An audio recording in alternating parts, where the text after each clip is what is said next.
NTPC green का IPO list हो चुका है। एक अच्छी लिस्टिंग कही जा सकती है। जिस तरह का ग्रे मार्केट प्रीमियम चल रहा था वो केवल ₹1 का चल रहा था, लेकिन एनटीपीसी के ग्रीन के शेयर ने अब ₹122.65 का हाई भी छू लिया और ₹111 पर ये शेयर लिस्ट हुआ। अगर हम देखें तो इशू प्राइस से तो 3.25% ही प्रीमियम पर शुरुआत हुई काउंटर की, लेकिन ₹108 प्रति शेयर का प्राइस बैंड तक इशू प्राइस था। 102 से ₹108 की रेंज थी इनकी, और आईपीओ से कंपनी ने करीब 10,000 करोड़ रुपए जुटाए। तो ये आईपीओ इतना छोटा नहीं था। अब यही बात करते हैं कि प्रशांत सर, जिस तरह का एनटीपीसी ग्रीन में ये जो अब लिस्टिंग हुई है और लिस्टिंग गेन मिल रहा है, इस लिस्टिंग गेन को परिवर्तित कर लें प्रॉफिट में या अभी रखें एनटीपीसी ग्रीन को अपने पोर्टफोलियो में? देखो, एनटीपीसी ग्रीन मुझे लगता है एक पोर्टफोलियो स्टॉक है। अपना रिकमेंडेशन भी सब्सक्राइब फॉर लॉन्ग टर्म भी था आईपीओ में, और लिस्टिंग एक्सपेक्टेशन भी हमारा ऑलमोस्ट 0 to 5% के आसपास ही था, जो आज 111 के आसपास लिस्टिंग हुआ है। लॉन्ग टर्म के लिए मुझे लगता है कि अगले 3 साल में जो उनके जो कैपेसिटीज ऐड हो रहे हैं उनको मद्देनजर रखते हुए मुझे लगता है कि स्टॉक 140 150 तक भी जा सकता है साल भर के अंदर।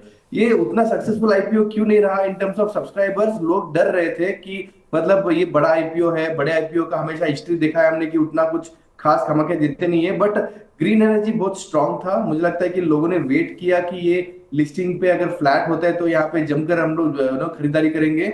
अगर नीचे खुलता है तो और भी एडवांटेज है, 108 के नीचे अगर खुलता है तो और बेनिफिट रहेगा इन्वेस्टर्स के लिए जो लॉन्ग टर्म के लिए सोच रहे हैं वहां पे लेने के लिए। बट लास्ट डे में थोड़ा बेनिफिट आया, क्यूआईबी ने थोड़ा सा इंटरेस्ट दिखाया, रिटेल ने भी थोड़ा इंटरेस्ट दिखाया। मुझे लगता है कि एक लॉन्ग टर्म पोर्टफोलियो के लिए 110 115 के बीच में अगर स्टॉक फिर से मिलता है कोई भी रीजन से, तो मुझे लगता है कि लेके लॉन्ग टर्म के लिए रखना चाहिए। सर, अभी जिनको करीब 12-13% का रिटर्न मिल रहा है वो क्या करें? वो अभी ले लें या अभी 140 के फेयर में लगे कि अभी 140 जाएगा? अगर वो शॉर्ट टर्म में 140 जाने का एक्सपेक्टेशन है तो रखना लॉजिकल है, लेकिन अगर वो लॉन्ग टर्म में है तो लॉन्ग टर्म में 120 की 140 चीज होने वाली तो शायद मार्केट में बहुत सारी होंगी। मुझे लगता है शॉर्ट टर्म का स्टोरी ही है, मतलब बजट के आसपास मुझे लगता है कि स्टॉक 35 135 140 तक आ सकता है, तो होल्ड करना चाहिए। बिकॉज ऐसे मार्केट में भी ये सस्टेनेबल लिस्टिंग गेन लेना फिर सस्टेन करना बहुत इंपॉर्टेंट है।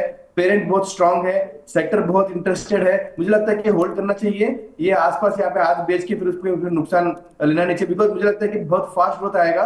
और इसमें जो भी इन्वेस्टर्स अप्लाई किए हुए हैं वो लॉन्ग टर्म समझ के ही किए हुए हैं, और लिस्टिंग भी आप देखो 3-4% के आसपास ही हुआ है। अभी उनको लग रहा है कि चलो 12% मिल रहा है, तो डोंट चेंज योर व्यू। हमने लॉन्ग टर्म के लिए बोला था, लॉन्ग टर्म के लिए रखो। शॉर्ट टर्म के लिए मुझे लगता है 135 140 तक आ सकता है।